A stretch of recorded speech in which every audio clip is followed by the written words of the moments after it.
today.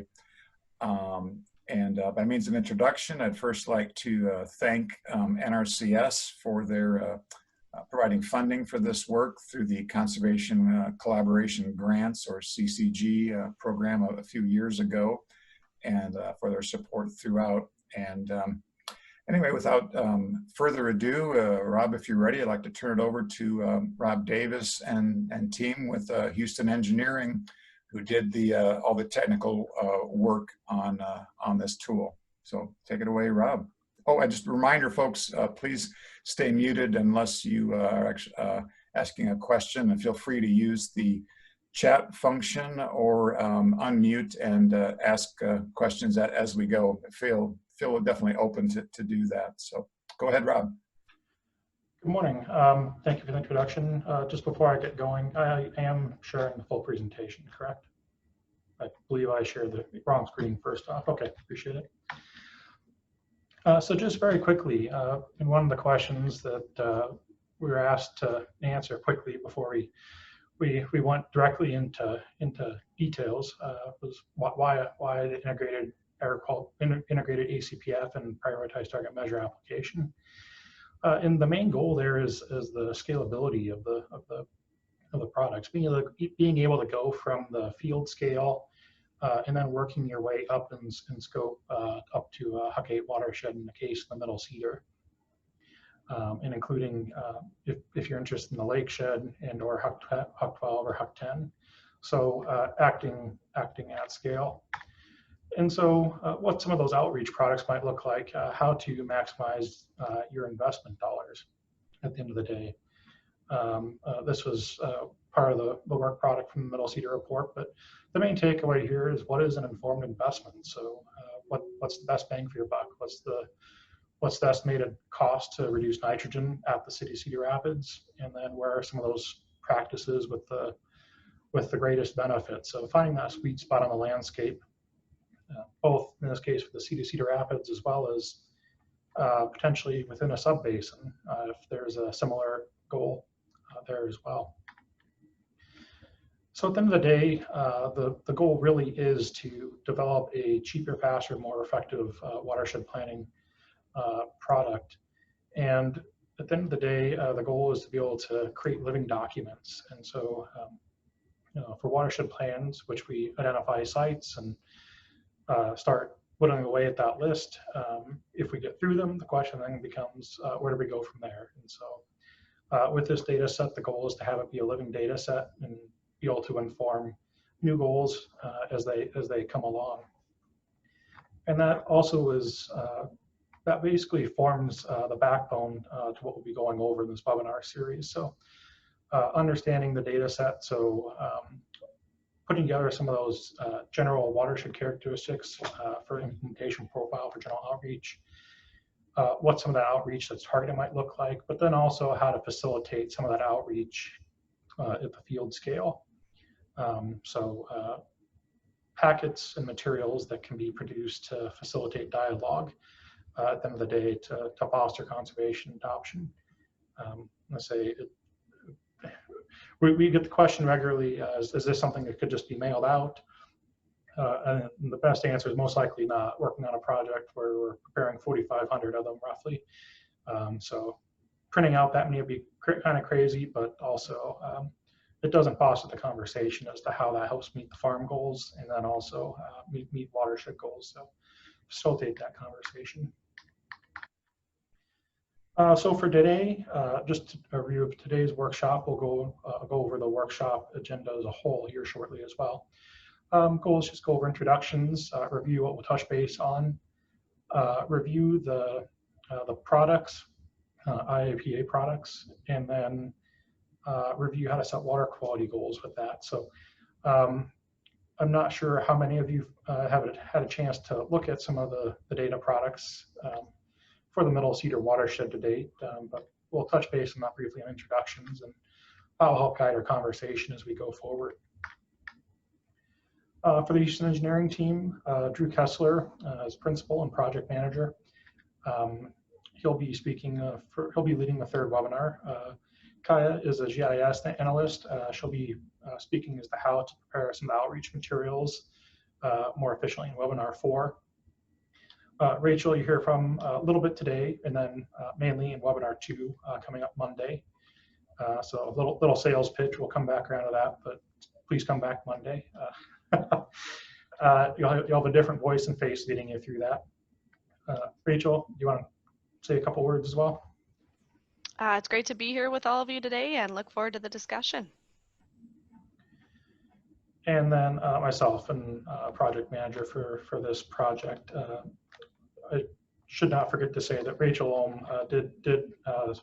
she was project manager for the completion of the previous Middle Cedar project that looked at preparing this data set. So with Mark retiring, she took that on and helped complete this project for IAWA, the initial work. So what I'd like to do would just be to scroll through and go through introductions and say, if you could just go through your name, your agency, your title, role, and then if anticipated uses, how you might envision using some of these data products, and if you have any experience with the data products from the Middle Cedar watershed. So that would be ACPF or this IAPA product. So keep this simple. I think it'd probably just be easiest if I were to call on folks as we go through rather than having people do it popcorn style. So Jeff, you're up next on my screen. Do you mind doing a brief introduction? Okay. Jeff Tessel, Iowa Department of Agriculture and Land Stewardship. The regional coordinator for Northeast Iowa, which the Cedar falls into.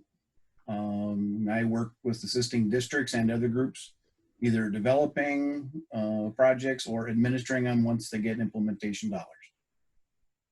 And I'll use the data to help with the planning process and hopefully try to use it to track some progress over time. Okay, appreciate that. Clark? Oh, Clark, you're muted still. I thought I'd give you guys practice lip reading. Clark Porter, I work for IDALS and I'm assigned to the Miller Creek watershed. I also work with Rock Creek and surrounding areas as a coordinator. I'm an environmental specialist with IDALS, though that's the title. And I have some previous experience with ACPF in terms of spotting, with the planning that we've done, and particularly with saturated buffers and optimal sites for saturated buffers. And that's it. Thanks. Okay, appreciate that. Karen? Morning, Karen Wilkie. I'm a freshwater specialist for the Nature Conservancy here in Iowa. The Middle Cedar is one of our priority watersheds where we work, specifically with trying to find funding and implementing wetland and oxbow restorations, but also, facilitating and supporting partners with outreach and funding of projects. And so I just see this as helping us prioritize areas to be working in. Thank you. Appreciate it. Paige? Good morning, everybody. I'm Paige Fauci. I also am with the Iowa chapter of the Nature Conservancy as the Agriculture Program Director. So, piggybacking off of Karen's comments, the Middle Cedar is an important conservation priority area for us. And in my role working primarily with the agricultural community, I think this tool could potentially help us target some of those outreach efforts to implement both in-field and edge-of-field conservation practices. Appreciate that. Shane? Shane Wolf, Iowa Department of Agriculture and Land Stewardship. I serve as the edge-of-field coordinator. I'm based out of Des Moines, but work closely with Jeff and Clark, and actually majority of the partners in the room here specifically focused on bioreactor, wetlands, saturated buffers, oxbow restoration. So, this is I've had some previous experience with ACPF in regards to watershed planning efforts, and I'm interested to learn more about what we're going to cover here in the workshop. Good to hear. Thanks for joining us. Mary Beth, see you hopped on. Mind doing a brief introduction? Hey everyone, I'm Mary Beth Stevenson. I work for the City of Cedar Rapids. I'm the Watersheds and Source Water Coordinator. And I think there's a lot of applications for this, helping the Watershed Management Authority to prioritize areas. From our standpoint in the City of Cedar Rapids, we're interested in the nutrient reduction exchange and participating in that. And I see some utility for us in being able to be strategic about where we're making investments in the watershed using this tool. So yeah, those are a couple examples and look forward to learning more. Thank you. And I'd like to add and say, in addition to IAWA, Mary Beth was one of the core people responsible for helping put together those programs. I'd like to thank her for that. Courtney Myers. Good morning. I work for USDA NRCS. I'm a district conservationist in Grundy County. So a lot of Grundy County is covered by Blackhawk Creek watershed. And we have a project just starting. So I'm interested in what ACPF can do to kind of help us target our outreach and use our staff wisely. Appreciate the introduction. For the last two, I think Clark and Rose, if we could go on that order for introduction. Or no, there are a couple more folks who have hopped on. So Clark and then Rose, if you could do introductions. Oh, I think I'd introduced myself before, but I'd failed to mention that my goals for listening to this workshop and just hoping to learn more with regard to planning and especially the packets that go out to producers. That would be an interesting use of this product. So appreciate that. Rose. All right, good morning. I'm Rose Danaher, and I am working for the Iowa Department of Agriculture and Land Stewardship on the Benton-Tama project, which is right in the heart of the Middle Cedar watershed.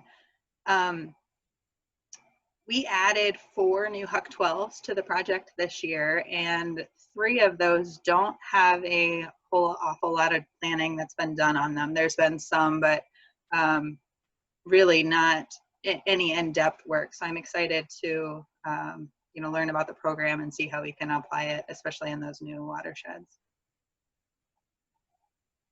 Appreciate that. Todd and Adam with Iowa Soybean Association. I think you're the last 2 to hop on.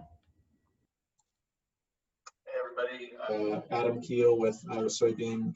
Great to see everybody today. I'm the Director of Conservation at ISA, and I think my interest in today aligns with what everybody else has said.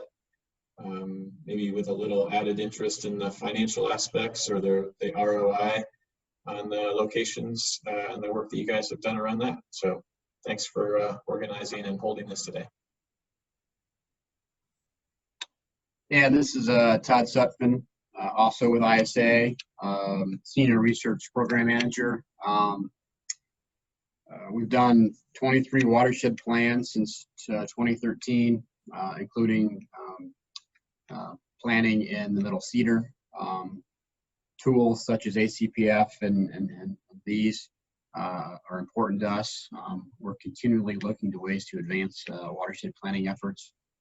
And so interested to see more about what you have to offer today. Thank you.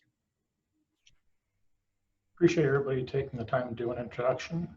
Good to understand where folks are coming from and where we might be able to speak to some of the efforts that are ongoing and or planned.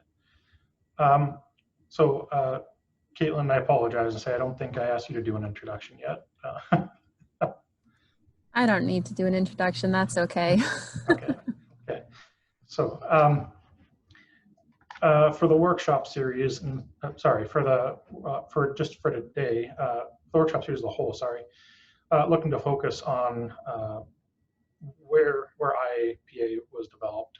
Houston Engineering contracted with the Iowa Agriculture Water Alliance in 2018 to develop the IAPA product, and so the goal there was to streamline the conservation planning process a little bit and make it go a little bit faster. For this workshop as a whole, the goal is to review what the databases are that are available for the Middle Cedar. I'm not sure if folks in this call have had a chance to take a look through those databases. I'm assuming ACPF is probably floating around within the different planners within the region. IAWA, the IAPA product that was delivered to the Iowa Agriculture Water Alliance. If I do say the wrong acronym, please forgive me and please make that mental substitution. The single letter difference is, I may interchange them on occasion. But at the end of the day, the goal is, we'll be talking about is how to set measurable water quality target goals, target conservation practice location, and how some of those have been used elsewhere, and then also relative to known goals in the Middle Cedar. And then the investment information associated with those practices. And then finally, leveraging that information to facilitate dialogue at the end of the day. So this is a 4-part webinar series. As I spoke to you during the introductions, I'll be doing the webinar today, doing the high-level overview. Rachel will be doing webinar 2, and then targeting conservation practice locations. Drew Kessler will be doing the investment guide for the IAPA products, and then Kaya will be helping with some of the landowner information outreach. Just where there's been some success in fostering dialogue with public data sets and output from the data products. So I apologize, we're 20 minutes in now, and I'm just now defining IAPA formally. So I've said the name, but what it is the Integrated Agricultural Conservation Planning Framework in the Prioritized Target Measure Application. So it's an acronym of acronyms, so we at least managed to keep it short, but it is IAPA, and that integrated product is functionally, at the end of the day, when we look at it visually, taking the agricultural conservation planning framework practices, so those structural practices that have been identified at the landscape scale. So that list of ACPF practices ranging from drainage water management to waterways to wetlands, ponds, wascobs, etc. Partnering that with the PTMAP application to determine what the estimated benefits of those practices are for sediment, total nitrogen, total phosphorus, and the estimated cost for that practice. So at the end of the day, that's what allows you to get to some of those cost efficiencies. So before I get too much further along, are there any questions with regards to what that integrated product looks like? I'm gonna say I do want to invite people to write a chat note as they go along and ask questions throughout the program if they do have questions.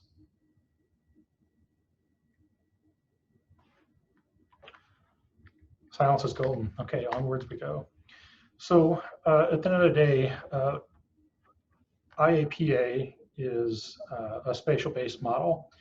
And so for those of you familiar with ACPF, it sounds like most of you are familiar with ACPF. ACPF is practice specific. So PTMAP also has NRCS practice codes that support it, but PTMAP groups those into different treatment classes. So there's 6 different treatment groups. And all those ACPF practices get grouped into a single practice. So in the case of ACPF, the top 4, so the protection, filtration, storage, and biofiltration practices are what are used in IAPA product. So for those of you that are familiar with ACPF codes, grass waterway and the riparian practices, the critical zones, the stream bank stabilization, and deep rooted vegetation are grouped into protection. Filtration includes the contour buffer strips and the remaining riparian practices. Storage, anything that would hold water on the landscape. Biofiltration would be your bioreactors and saturated buffers. So A number of folks in the introduction did mention that there was interest in the edge of field concepts, in addition to oxbows. And so we'll touch base on some of those products and where those might be available at a later time today and during the rest of the program. PTMAP in the IAPA product is a spatial-based, it's spatial-based, but it's an event-driven model. And so the data that's available is based upon a 2-year and 10-year rainfall event. And so I do want to note that as that does reoccur within the data products for IAPA in the form of what the benefits are. Are they benefits of a 2-year storm event or a 10-year storm event? So for IAPA, if you're looking for additional background information, just trying to touch base on a couple of the high points. For folks that may not have been familiar with PTMAP and the IAPA product prior to today, there is a good amount of information available. The PDF of this webinar will be made available, and the recording will also be made available as well. So don't feel the need to frantically jot down links, please. But the Middle Cedar Technical Memorandum for this project that does lie with IAWA. So if there's interest, then say please contact Jim Jordahl, and he can provide that information if there's interest. Agricultural Conservation Planning Framework, there's a number of resources available there.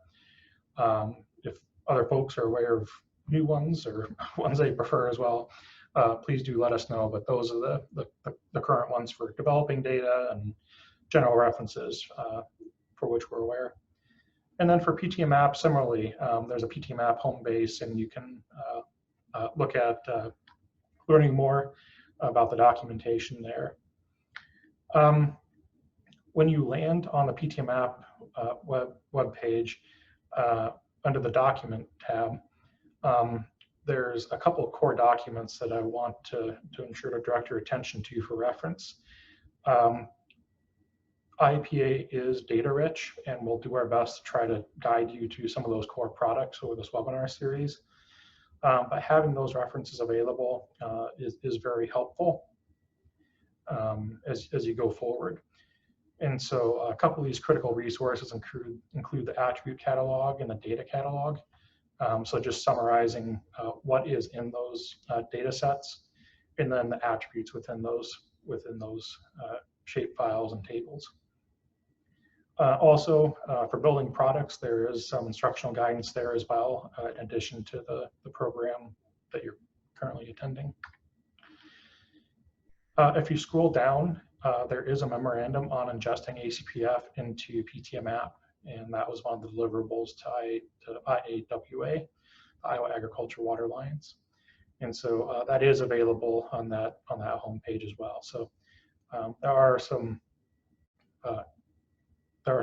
good resources there that are readily available to refer back to as you go forward in leveraging some of this data. Just a couple of key points that I wanted to touch base on. If there are questions about how those PTMAP practices work and the method in which they work within the model, the practice efficiency is based on literature review. Adam, I believe you spoke to cost efficiency and some of the interest there. So the practice efficiency and the estimated practice costs, those are summarized in tables 5 and 6 in the report. Directing you to those resources. IAPA, the benefits were run on a 10 meter by 10 meter grid size hydro condition digital elevation model. And the ACPF data that was generated, that was ACPF version 2.2, if I recall correctly. Iowa Flood Center generated was on a 2 meter grid size. So just something to note if you're thinking about how to visualize some of that data for outreach. the IAPA raster data sets are going to be 10-meter data sets. And then lastly, for some of the folks that really like getting into the weeds, the Russell cover values were updated for each common land unit based on the 6-year crop rotation provided by ACPF.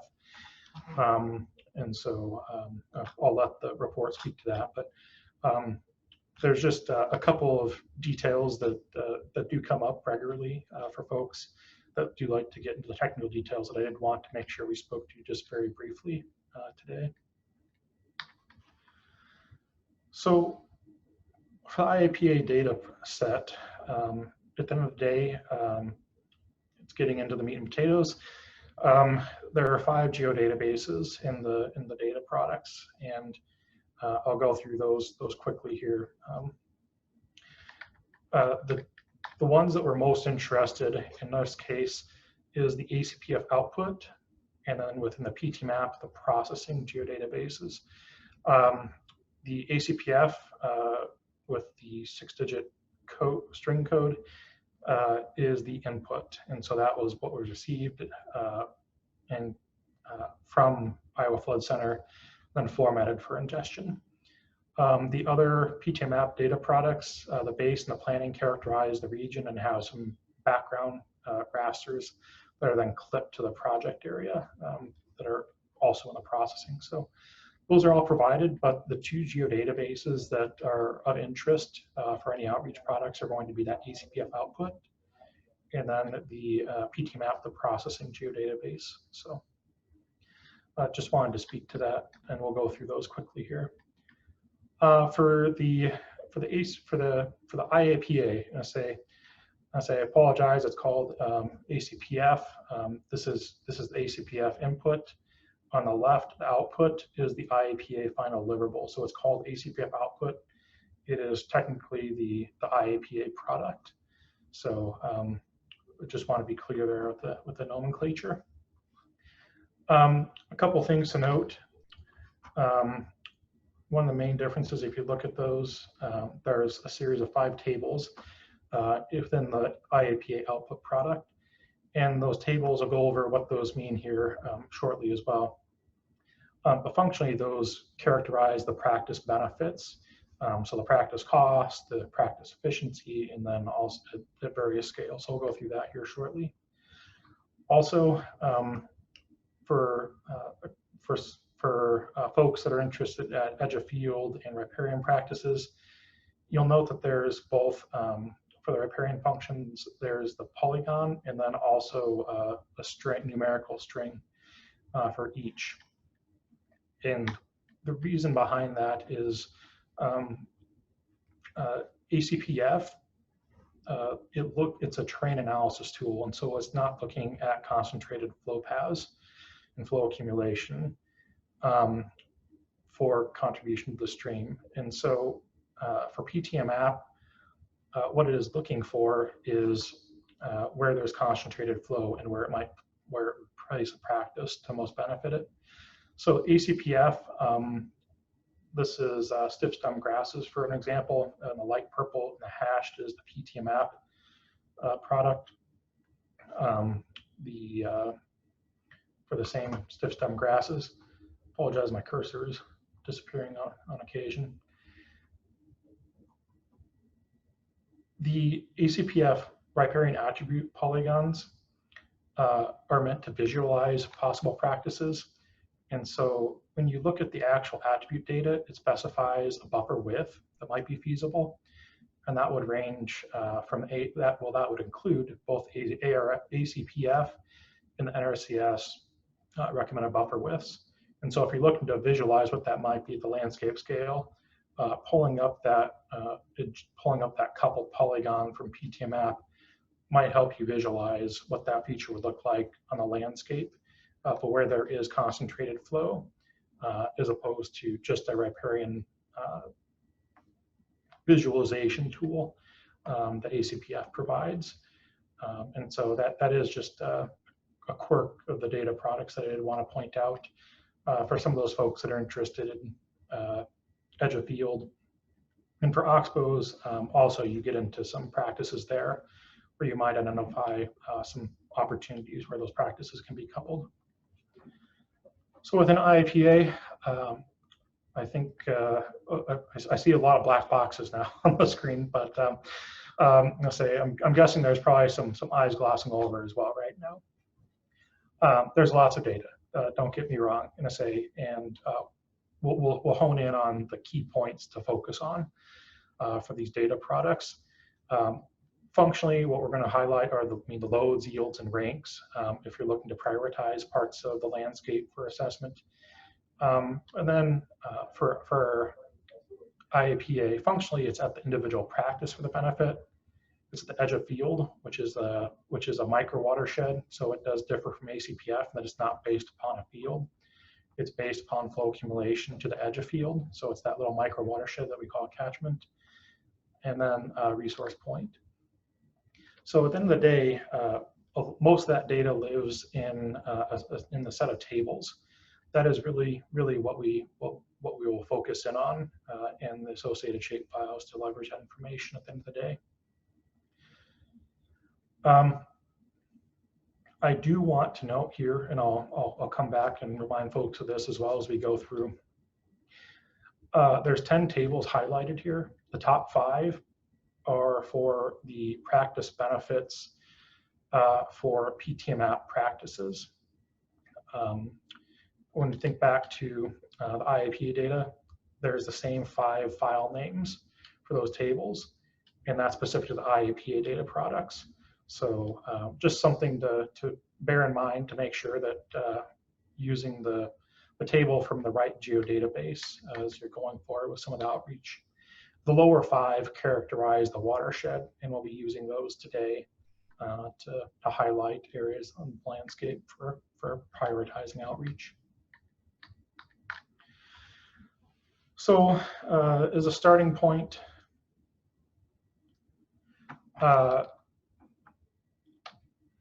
for the Middle Cedar, again, the goal is to be able to do this at the edge of field, at the practice, the edge of field, and at the resource point. A couple of the nomenclature that you'll identify regularly throughout the data products are unique BMP identifier, so that underscore UNQ underscore BMP underscore ID. Catchment ID for the edge of field, and then the priority resource catchment ID. So those are some of the nomenclature items that will come up regularly as you go through some of these data products. And we'll touch base on that when we start targeting some of the spatial data. So as the IAPA product does rely on a number of different tables, wanted to provide a little cheat sheet for the tables. This is summarized in the data in the attribute catalog that I mentioned earlier for the generally available guides. We'll make sure to get this IAWA as a little cheat sheet to have up in addition as we go through these webinar series and hopefully as you leverage some of these products going forward. But generally breaking those tables out for the benefits. So for the data use, assess the watersheds at the catchment, at the priority resource point, different scales there.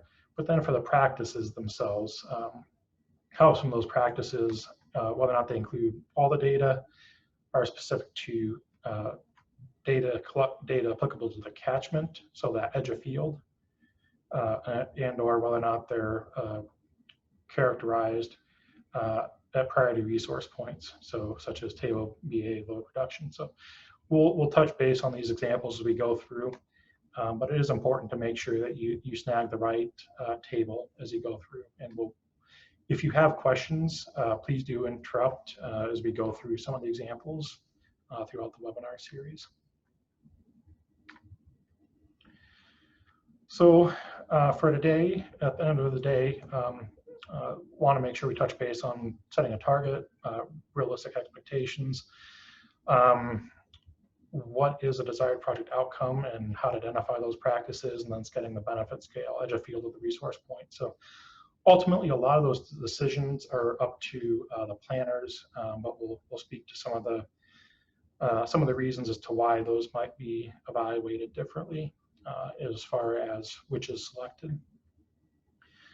For water quality goals for the webinar, for this case, we're just going to use the Iowa nutrient reduction strategy. So for non-point, 41% total nitrogen, 29% total phosphorus. We're equating nitrate and total nitrogen.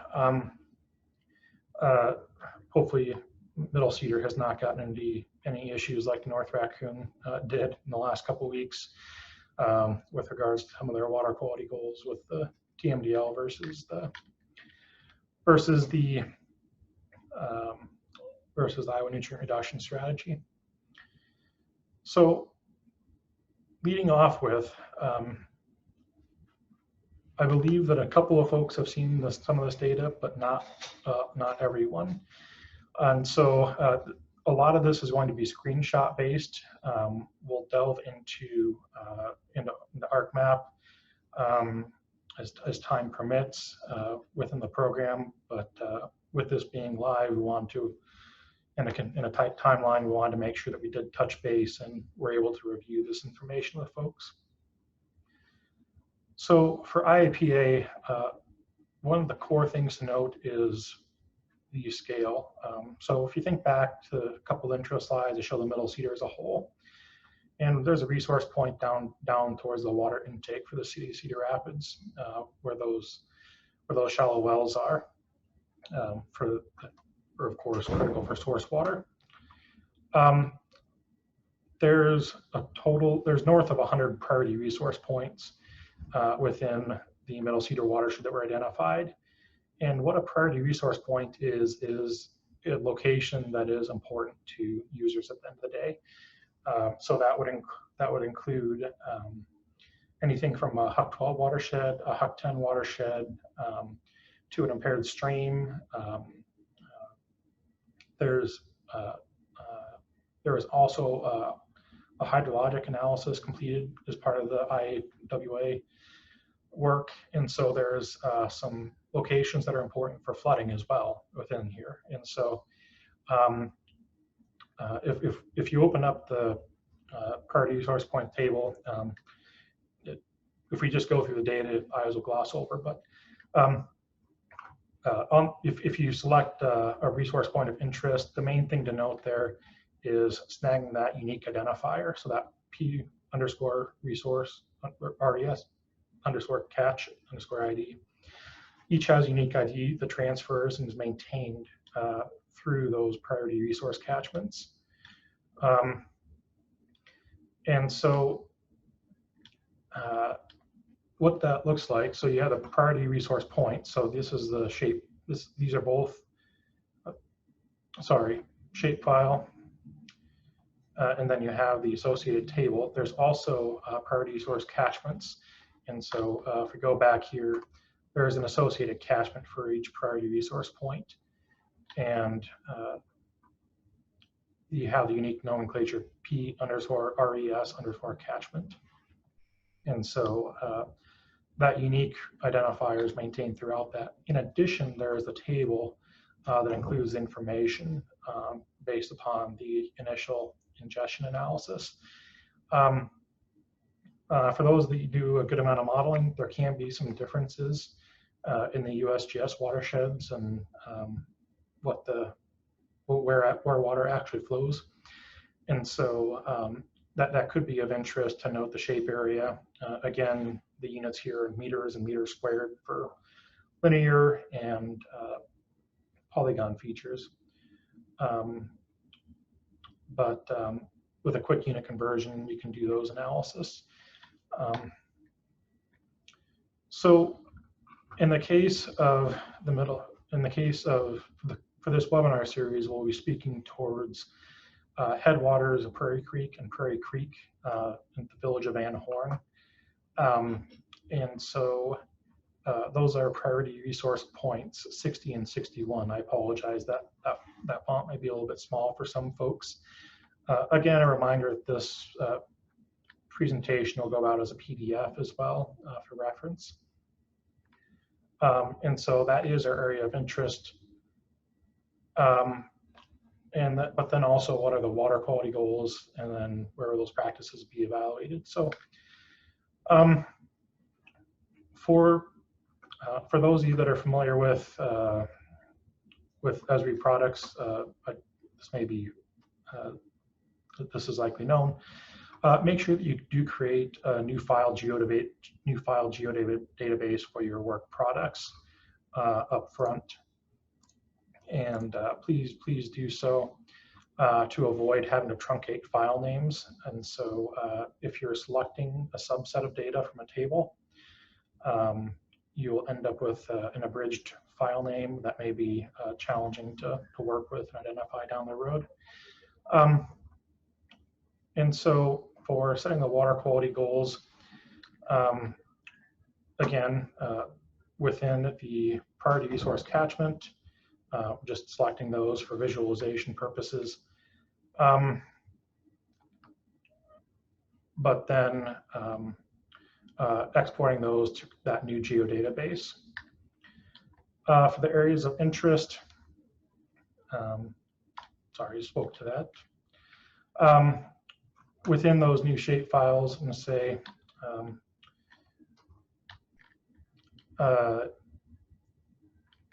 sorry. So for setting water quality goals, which that's going to be evaluated, that should be done at the practice, but not on the catchment at the priority resource point. And characterizing what your load is going to be important for those benefits.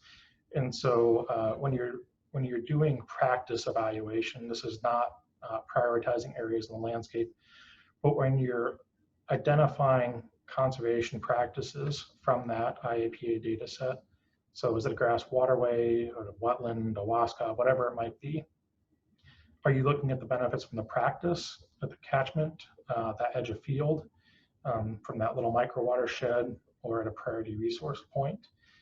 So that downstream resource point of interest. In this case, again, those are priority resource point 60 and 61.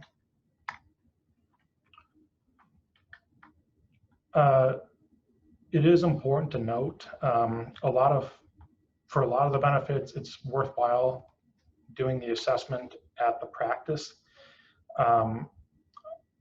However, for the city of Cedar Rapids, Mary Beth, I don't know what the MOU that the city of Cedar Rapids has, what that specifies, but if it's similar to the city of Dubuque, it would be at the edge of field. And so making sure to select the correct scale would be important there. And so the catchment could be of use there. So in this case, for setting the water quality goals for resource points 60 and 61, so headwaters of Prairie Creek and the village of Van Horn, you can either use previously identified numerical sampling goals, if those have already been identified. If there's interest in generating this from the IAPA product, that can be completed easily. Again, this is Russell derived, and so it's based upon that 10-meter grid size for nitrogen, phosphorus, and sediment. And so if we take a look at the table _P_RES_catchment, so just circling that in the upper left of the table in the center of the screen there. The attributes, all the attributes are shown there. What you have is the load to the resource point. So you can just do simple arithmetic to determine those goals and calculate what your yield is from the watershed. And then also quick arithmetic to what your goals are. So in this case, the nitrogen and the phosphorus reduction goals are shown. Those are fairly significant goals, but these are fairly decent sized watersheds. Important to note,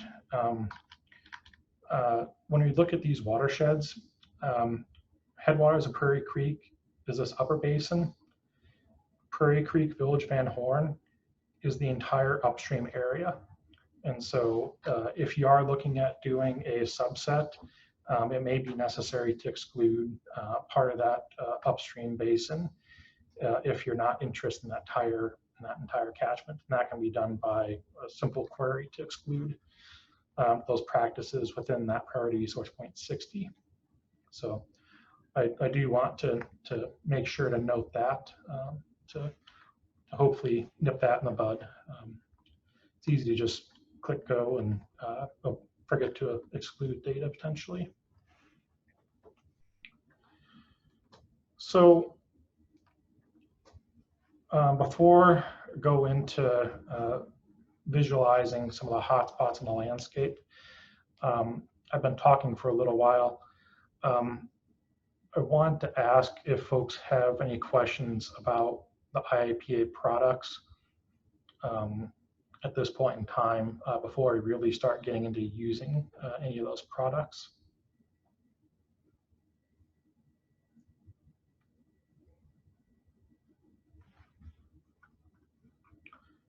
Okay. Silence is golden again. I say appreciate hanging in there for the webinar. And I say it's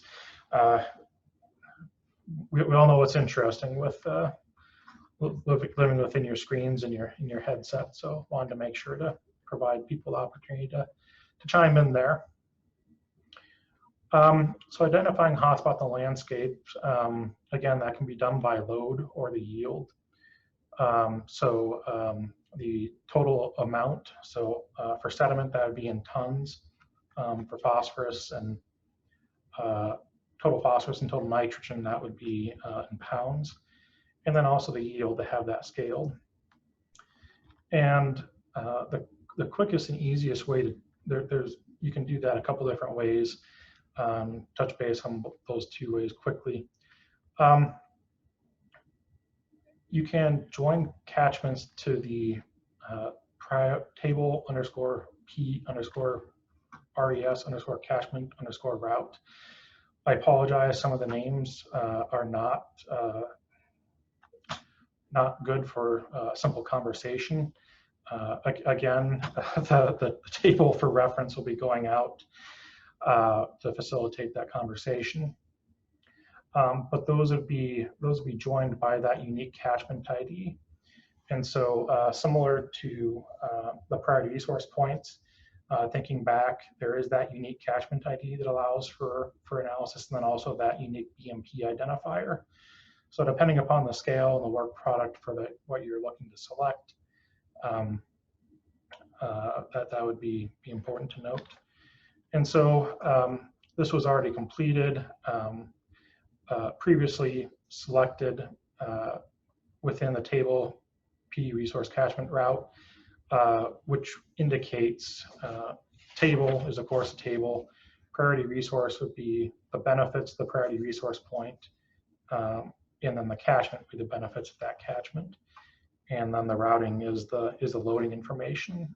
There is a table that does ranking as well, so do make sure that you do select that route key. Previously selected for the priority resource point 61, which is an attribute within the table. So the other way that can be done would be to query the priority resource point, which we did. So resource point 61 is the watershed at the Village of Van Horn. Select the resource catchments and then export that. I apologize, these slides got out of order somehow, and then join the catchment. I apologize, a slight order operations there on my part.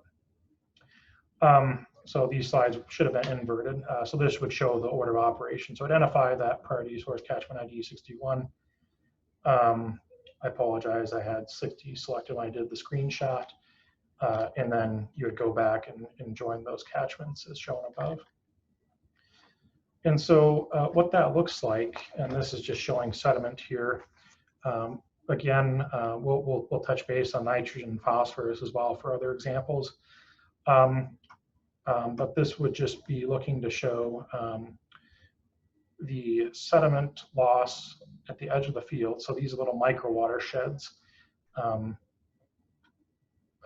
in identifying hotspots in the landscape. So tons per acre per year delivered to the catchment. And so PR indicates it's a priority resource point. Sediment indicates sediment. TN and TP would indicate, NMP would indicate nitrogen and phosphorus as a species respectively. Mass, tons, and acre as well would indicate the yield. So focusing in on the figure quickly, do want to touch base on that. It is a little bit active there.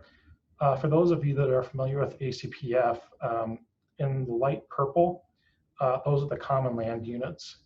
And so if you note, a lot of the common land units include portions of several different micro watersheds that's based upon flow accumulation.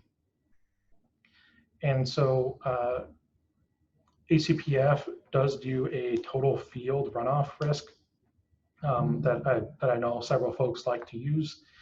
That does not mean that the entire field is likely at risk. Frequently, it might be part of a field, and that can be facilitated as part of the outreach to the farmer. And we'll circle back to that in webinar 4 to highlight some of those, some of the benefits of going to a smaller part of a field where there's greater loss, as to opposed to focusing in an entire field when there may just be 5% of a field or 10% of a field.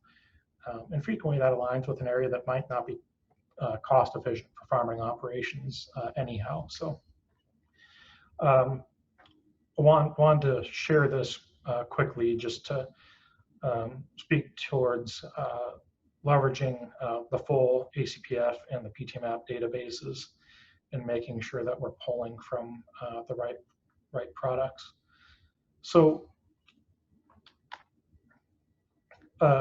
again, this is Russell derived, prioritized the edge of the catchment.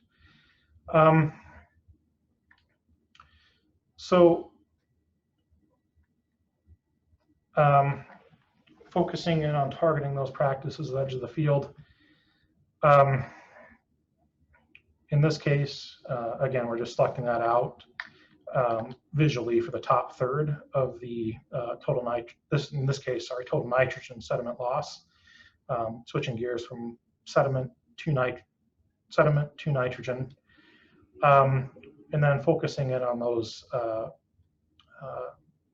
those catchments with the greatest loss. And so identifying those catchments and then intersecting those with those common land unit fields.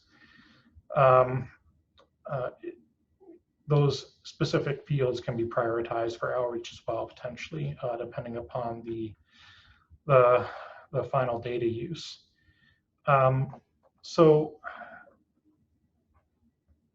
gone through this material. I apologize, it's gone a little more quickly than anticipated with a few questions. And say I do want to offer the opportunity to hop into the data set quickly and identify some of the features there within ArcMap, and if people have questions as to the data format as well. So I would like to hear from participants some of those areas of interest to them, and then I can speak to either selecting some of that data, either resource catchments, identifying catchments within a resource area,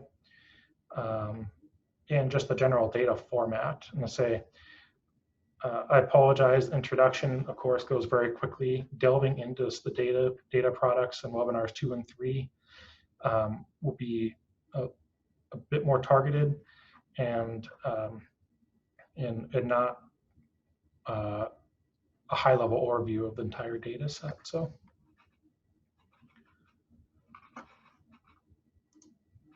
So I do want to offer folks opportunity to ask questions. Are there any questions about the data set, general interests, if folks have started using the data set? Are there areas of interest in learning more? I'm going to say, Mary Beth, I'm going to say, I believe that you have the data set in addition to the IAWA folks. I'm going to say, I apologize for calling you out. Say, have you had a chance to delve into the data set at this point? Yeah, so I've downloaded it and I was just trying to kind of navigate through the files as you were going through it. So yeah, I mean, I think I probably need a little bit more time to relook at the steps that you've already kind of laid out and think about it. But yeah, I mean, so far seems like it's going to be a good tool. And okay. Continuing from the first webinar, we had some technical issues during the interactive component of that webinar. This has been recorded after that webinar to conduct that live demonstration and walk through the IAPA data set, and also to review some of those initial IAPA interim water quality goals as reviewed in the PowerPoint content. So just very briefly again, what are the targets? What are the desired outcomes for the projects? And then along those lines, setting the benefits of scale. And that applies to where you would assess the watershed benefits. So is the benefit of a practice being assessed at the practice, at the edge of field, or at a point of interest? So a HUC 12 outlet or at the city of Cedar Rapids, for an example. And so similar to the Sergo database, there's unique identifiers in looking at this data set. And so we'll walk through those steps as we go along here. But just wanted to make that analogy before getting going here. So taking a look at the different practices and the watershed information that's available within the Middle Cedar IAPA data set. So within the Middle Cedar IAPA data set, those are held by IAWA, and please contact Jim Jordahl for that data set. You have the ACPF database, and you have the PTMAP database. In addition, you'll see existing practices. We will not delve into those for this webinar series, but the existing practices in the landscape that were assessed by Iowa State University through their BMP assessment methodology were ingested into PTMAP, the same as the ACPF practices we'll delve into in this webinar series. And so if you're looking to understand what the potential benefits of some of those practices are, that information does exist and is available for those practices. And it has the same format as the ACPF, the IAPA products that we'll be taking a look at in the webinar series. So when looking at the watershed and what's going on in the watershed, we'll want to take a look at the PTMAP database. And so there's three different file databases there. You have the base, planning, and the processing. The base, let's say, includes some of the boundaries, HUC 10, HUC 12, municipalities, NHD, and then you have the rainfall information for the 2-year and the 10-year Atlas 14 events. You'll see the file name starts with MN, Minnesota. It is indeed Iowa for the Middle Cedar. It's simply a code prerequisite for PTMAP. And then similarly for the planning, I'm going to say this information, the priority resource points is also summarized in the processing, but just showing some of those inputs that were put together with IAWA for priority points within the county. So again, just for what you looked at, you see the priority resource points are again present. And so I'm throwing out priority resource point, but what exactly is a priority resource point? So taking a look at the Middle Cedar Basin, going to say Cedar Rapids is down here, 0.50 or 94. I believe it's 0.94 in the data set. In total, there's a number of 110 practices feasible. And so within the P resource points, there's several different attributes. Thinking again to that Cirgo data set, you'll see the P resource catchment ID, P resource catch ID. This is a unique identifier for each of those outlet points. And each of those resource points has an attributed watershed. So if you look at P resource catchment or P-res catchment and say, we'll see again that has that common P-res catchment ID. And so those can be assessed going back and forth between the two. In this case, we're going to be interested in points 60 and 61.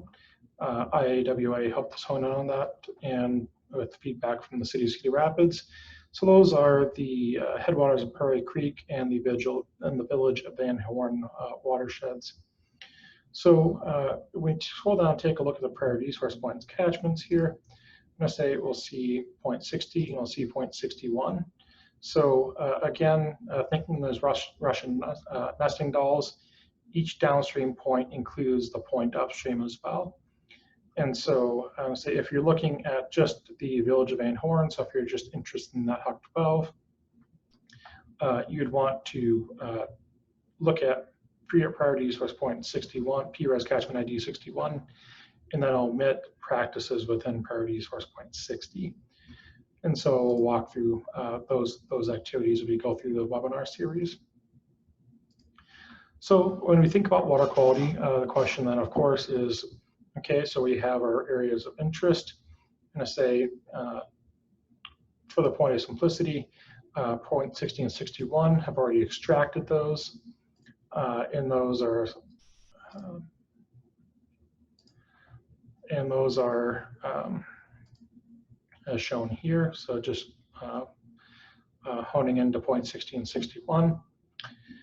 So then the question then becomes, what are my water quality goals? And again, these are Russell derived, and so we can have a conversation over that. But what we're really truly interested in, what is the export for, if our goal is to meet the Iowa nutrient reduction strategy goals of 41% nitrogen and 29% phosphorus reduction for agricultural non-point sources. So within that, we're looking for table P-res catchment. And so again, this is in the PTMAP processing geodatabase. And so table P-res catchment, I'm going to say, I already have that pulled in here. Take a look. When we pop that open,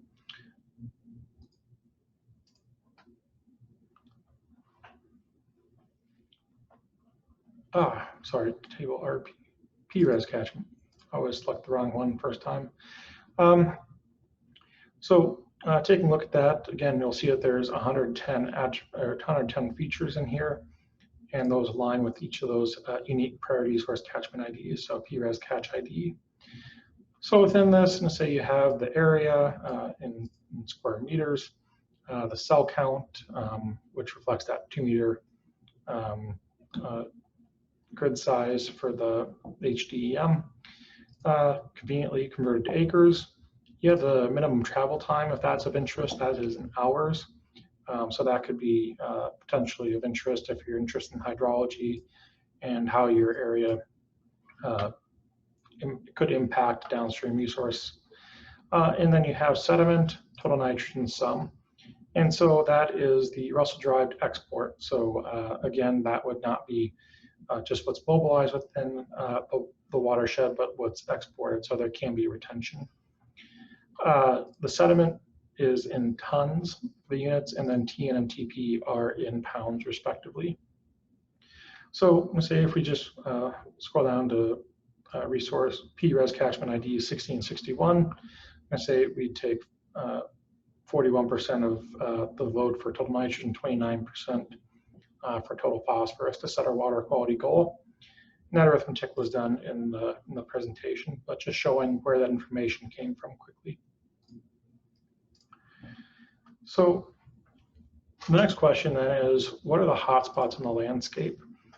And so when we say hotspots, of course, there are several different questions that come to mind is what are we looking at? And so what I'm showing here, the catchments are just selected out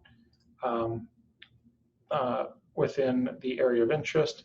The catchments in the IAPA and the PTMAP nomenclature are micro watersheds. So where is water flowing off the edge of the field?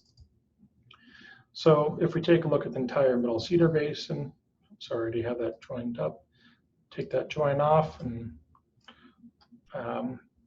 we have the shape area. And if we take a look at that, require a little unit conversion, but we'll come back and circle back to this one with not required once we have a join complete.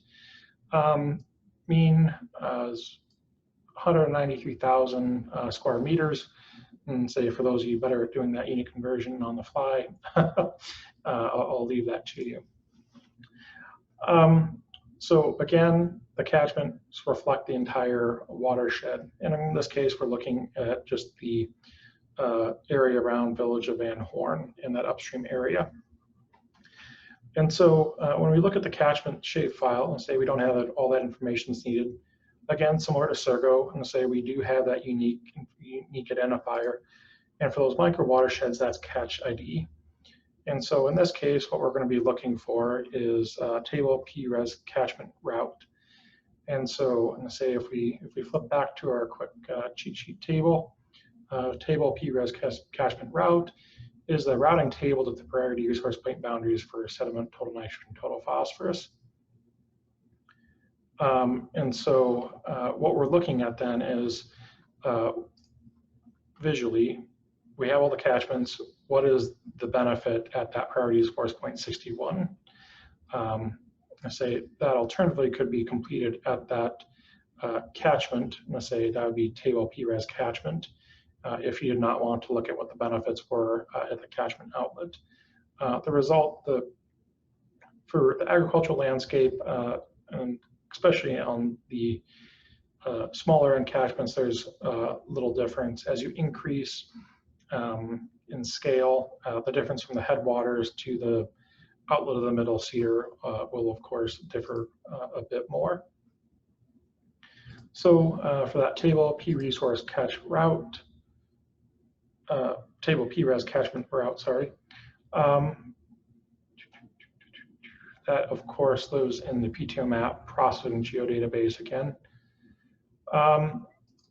If we go ahead and open that up and say, again, we have that catchment ID to allow that information to be synced between.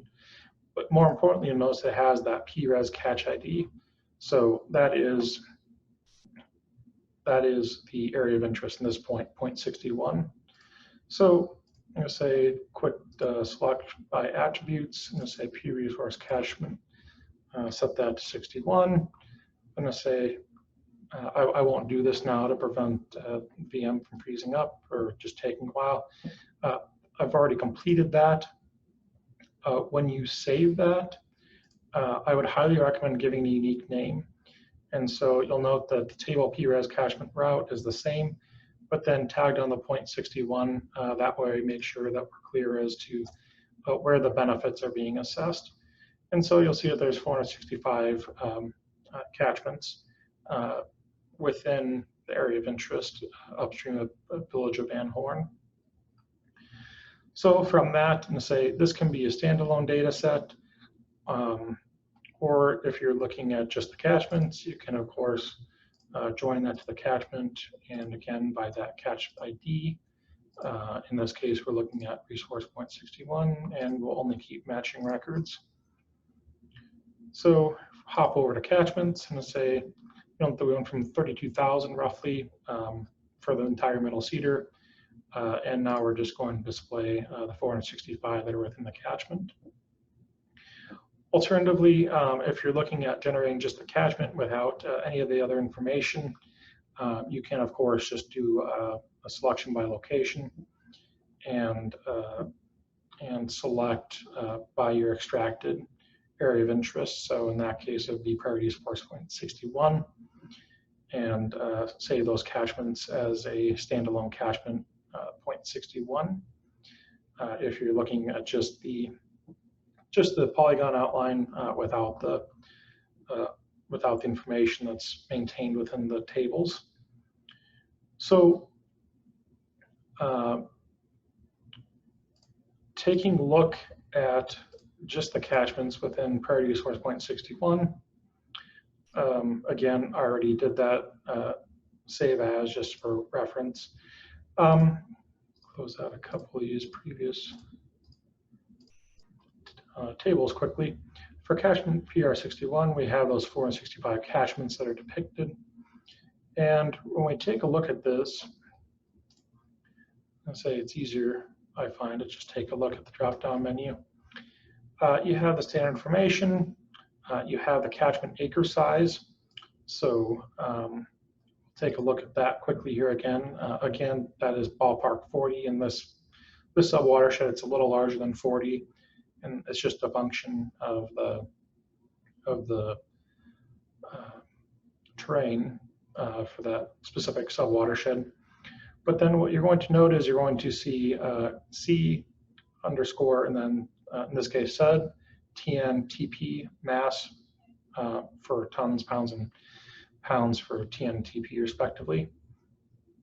What we're looking at here, you'll see 6 of those, and then you'll see a total of 9 for the priority use source point assessment as well. And so what we're looking at is for the catchment, this is the total amount transferred across the catchment without any retention within the Russell model. And then that if it has FL within it, it would preface the unit. That would be with unit retention on the landscape. So in this case, I'm going to say we're most interested in total nitrogen for the Middle Cedar watershed, sediment and total phosphorus, so of course important, but nitrogen's driving the show for the Middle Cedar. You can of course classify if you're interested. We're just interested in the natural breaks, looking to highlight the areas with greatest runoff. And so again, this would be the amount delivered to the watershed outlet. And so darker blue would be the areas with greater delivery to outlet at Village of Van Horn. So when I take a look at this,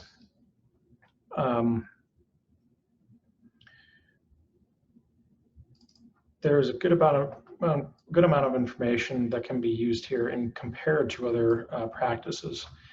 For example, we're going to say the cutoff is 5,900 pounds roughly.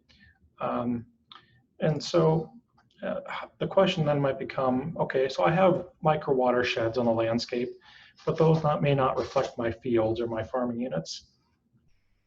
And those will be delved into a little bit more in webinar 4 for the outreach. But from the ACPF data set, there's the interesting data set of you have those common land units estimated for the Middle Cedar, and those are fairly accurate as those were updated before the onset of this project for the Middle Cedar watershed planning process. So what I've already selected here are fields that have their centroid that intersect one of those upper third total nitrogen export micro watersheds. And so this could potentially be used to identify fields that you may want to do additional field outreach and or to prepare outreach packets and or make sure that you just touch base as you conduct your natural rounds for your coordination efforts. For selecting this information, again, that's fairly straightforward. I'm going to say, again, it's roughly 5,900 pounds. So within the catchments, I'm going to say we're just going to select by location. So first select by attributes, and we're going to set, again, this is for flow. So at the catchment, total nitrogen, it's pounds. This is delivered to the catchment outlet. We're going to set that greater to 5904.77, if I recall the breakpoint correctly. You select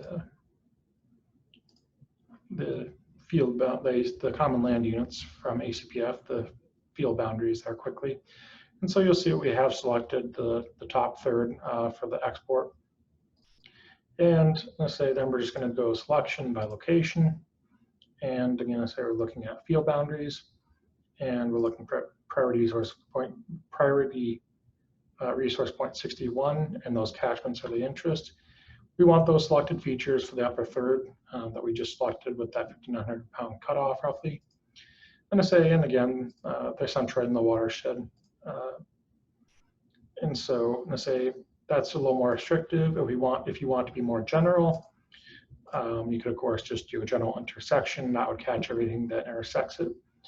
So let's say if your goal is to try to utilize edge effect, maybe you want to break that out in some way and reach out to farms that abut where they might have 5 or 10% of their field that would not be profitable, but potentially could benefit from some sort of stabilization type practice. So there's a good amount of information available in all the data sets. I'd encourage you to play around with that information. So within the watershed layers, there's obviously a lot of information available, and I encourage you to play around with it. There is an attribute catalog that is referenced within the references. And so as you go through, I pulled that up here quickly.